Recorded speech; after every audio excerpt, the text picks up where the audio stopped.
안녕하십니까, 알림이 황희두입니다. 이번에 준비한 소식은 한동훈, 이동재 관련된 내용인데요. 그리고 여기에 덧붙여서 주진우 전 검사가 현재 이동재의 변호인을 하고 있는데, 사실상 티 안 나게 한동훈을 돕고 있다는 의혹이 좀 제기되고 있는 상황입니다. 그래서 이게 어떤 상황인지 간략하게 요약해 볼 예정이고요. 최근 한동훈이 그 KBS를 고소한다고 하자마자 다음날 바로 KBS에서 사과를 하기도 했습니다. 그래서 이게 어떤 내용인지 좀 복잡한 소식을 간략하게 요약해서 전해드리려고 합니다. 최근 KBS에서 유시민 총선 관련 대화가 스모킹건, 수사 부정적이던 윤석열도 타격, 이 보도가 나왔었죠. 이런 보도가 나오기도 했습니다. 총선에서 야당 승리하면 윤석열 총장에게 힘실려 돕겠다는 의미의 말, 이전 기자의 취재 동력. 그리고 유시민 이사장은 정계 은퇴, 수사하더라도 정치적 부담 크지 않아. 보도 시점에 대해서도 언급. 요게 KBS 9시 뉴스에 그대로 나왔는데요. 이런 상황에 앞서 말씀드렸듯이 한동훈 검사가 유시민 엮기 공모 보도 KBS와 수사팀을 검찰에 고소했다는 내용이 어제 전해졌습니다. 그래서 KBS 보도가 된 지 하루 만에 이 한동훈 검사가 다음날 바로 고소를 하겠다고 밝힌 거고요. 또 바로 KBS는 사과 입장을 밝혔습니다. 앞서 말씀드렸듯이 KBS 관계자들과 이를 흘린 수사팀 관계자 등을 형사고소했다라며 유시민의 신라젠 주가 조작 연루 의혹을 제기하자고 공모하는 대화가 전혀 없었다라고 입장을 밝혔는데요. 이게 이동재 전 기자 측입니다.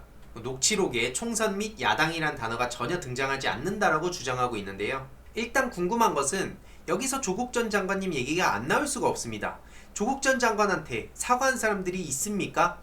조국 전 장관 검찰의 무리한 수사였음이 만천하에 드러났고, 실제로 펀드 관련해서도 이미 언론 플레이였음이 많이 드러났는데 조국 전 장관한테는 사과했냐고요.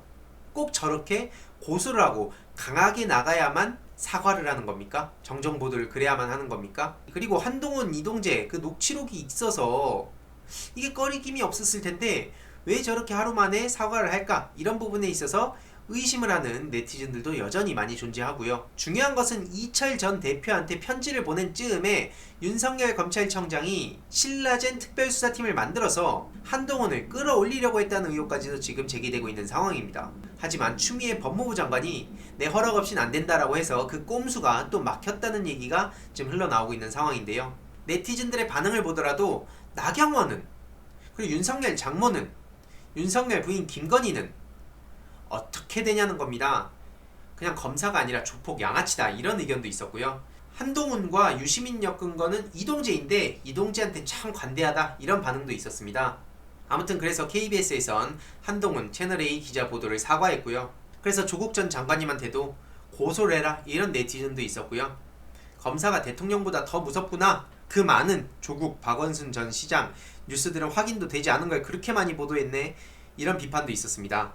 앞으로 무조건 고소한다고 경고부터 하고 정정보도를 요청해야 움직이는 게 언론이다, 이런 비판도 있었습니다.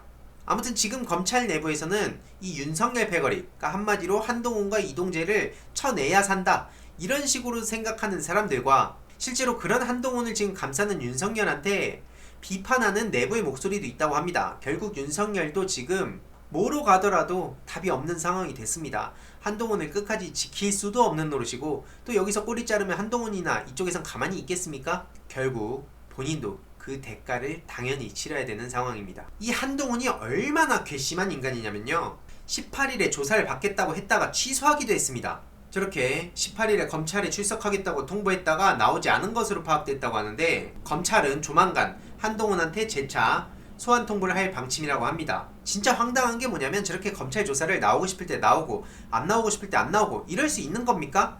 아니, 본인들은 철저한 그 특권 의식에 갇혀 사는 것 같아요. 참고로 저도 이번 주 중에 이 곽상도 미래통합당 이명박 측의 고소고발로 인해서 검찰에 직접 가서 조사를 받고 와야 됩니다. 저도 그럼 저 멋대로 그냥 안 가도 되는 겁니까? 앞서 말씀드렸듯이 지금 이상하게 돌아가는 되게 웃긴 상황이 뭐냐면요, 이동재 기자의 변호인이 주진우 전 검사입니다.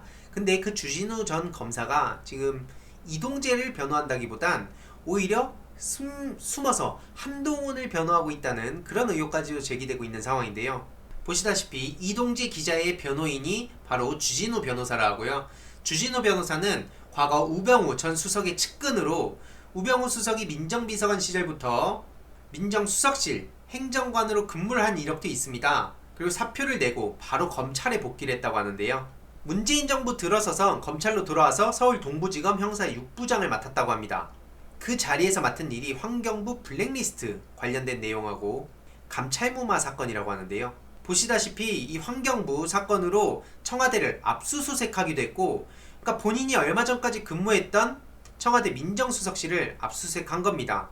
그리고 19년도 이 여름에는 검찰 인사에서 안동지청장 발령 소식에 불만을 품고 사표를 바로 냈다고 하는데요. 그 이후에 저렇게 이동재 전 기자의 변호인을 한 겁니다. 이 윤석열의 브레인 역할을 하는 게 한동훈인데, 그래서 주진우를 지방으로 날린 게 한동훈이 아니냐라는 얘기도 나왔었지만, 지금 저렇게 바로 한동훈을 변호하는 모습을 보면 이거는 박상기 전 장관의 인사였다는 것을 여기서 추론할 수 있습니다. 아무튼 24일에 수사심의위원회가 열리는데, 지금 주진우가 저렇게 한동훈을 지켜야 하는 이유는 이 공모 의혹에 대해서 법원으로부터 인정도 받아서 수사팀은 체포영장 발부 등 강제 조사가 가능해졌고, 조사 불응으로 체포영장이 발부되면 구속영장까지도 이어질 수 있는 상황입니다.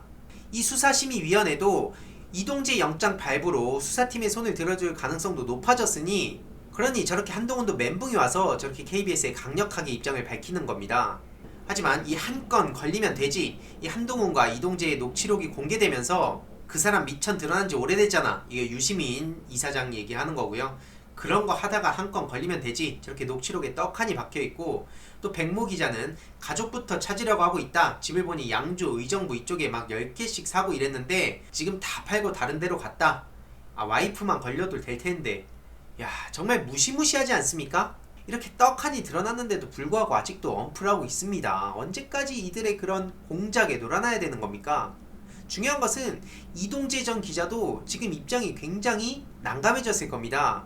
아니 보세요, 이동재는 본인보다 지금 공범인 한동훈을 옹호하고 변호하고 있는 이 주진우 변호사를 어떻게 보고 있을까요? 이 한동훈을 변호하다 보면 어쨌든 그 이동재는 정작 뒷전으로 밀릴 수밖에 없고, 그렇게 되면 나중에 그 책임까지도 다 이동재 본인이 져야 될 텐데, 뭐 그것까지 제가 챙겨줄 필요는 없습니다만, 아무튼 중요한 것은 지금 한동훈이 핵심이다. 이 한동훈이 어떻게 되고 있는지, 어떻게 향후에 진행이 되는지 꾸준히 관심을 가져야 된다고 저는 생각을 하고요. 아무튼 오늘의 결론, 지금 한동훈 이 꼼수를 절대로 용납할 수 없고 끝까지 감시를 해야 된다. 그리고 두 번째로는 조국 전 법무부 장관한테 사과를 한 사람 있냐? 역시나 강력하게 대응을 해야 되는구나 라는 걸 다시 한번 느낍니다. 이 내용도 주위에 널리 공유 부탁드리겠습니다.